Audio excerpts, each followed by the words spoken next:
lot heavier when I'm sick. I do not consent to this procedure. Jumping catfish. You want to see sick? I'll show you sick.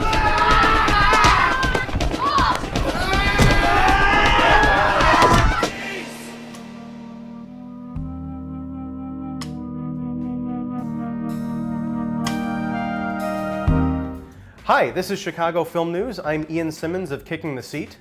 And I am Patrick McDonald of HollywoodChicago.com and the Chicago Film Tour. For this segment, we're going to be talking about a local film, Cold War, and that is by J. Wilder Konschak and Stirling McLaughlin. So it's about a couple who just has moved in together and they get very sick with the flu. I really responded to this movie partially because I used my body as a sort of a social experiment where I got really sick and then I watched this movie. Actually, it was a coincidence, but I had a horrible, debilitating cold while watching Cold War. And it starts out with the same kind of like loving tenderness of the new relationship. Oh, that's so sweet. We'll make soup together and we'll cuddle. And pretty soon they're getting on each other's nerves. Right. They're having flu-induced delusions, and it ends up becoming pretty dark and violent at some point. It's a dark film, but it's not an authentic film, and that was my problem with it. I think the premise is sound.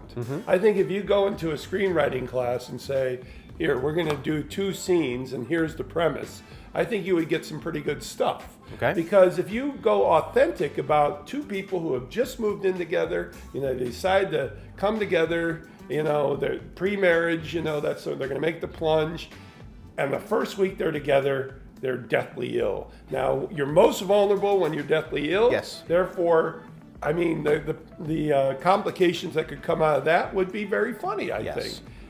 Unfortunately, the filmmakers decided to go into as you say, dark territory and do a bunch of bits. Yeah.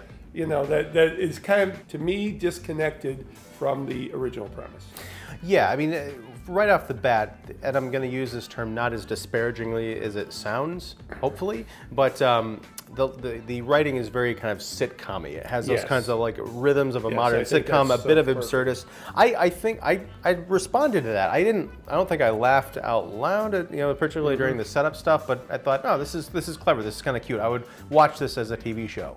Yeah, interesting. On the TV level, it possibly could have worked better. Right, but once we get into territory, particularly something that happens towards the end of a film involving a smoothie, that goes from being a flu-induced nightmare to something that ostensibly happens in reality, the implications of that are downright horrifying, but they're played for laughs. And I think, going back to what you said, if the comedy and the drama had been more consistently rooted in reality. Organic or authentic. Yes. There's plenty of material to mine from relationships, from sickness. Like I said, I related to everything that was happening when it stayed on that level of here's what goes to the mind and the body when you're getting ill. Well, let's just say if you made that smoothie in real life, you'd be dead.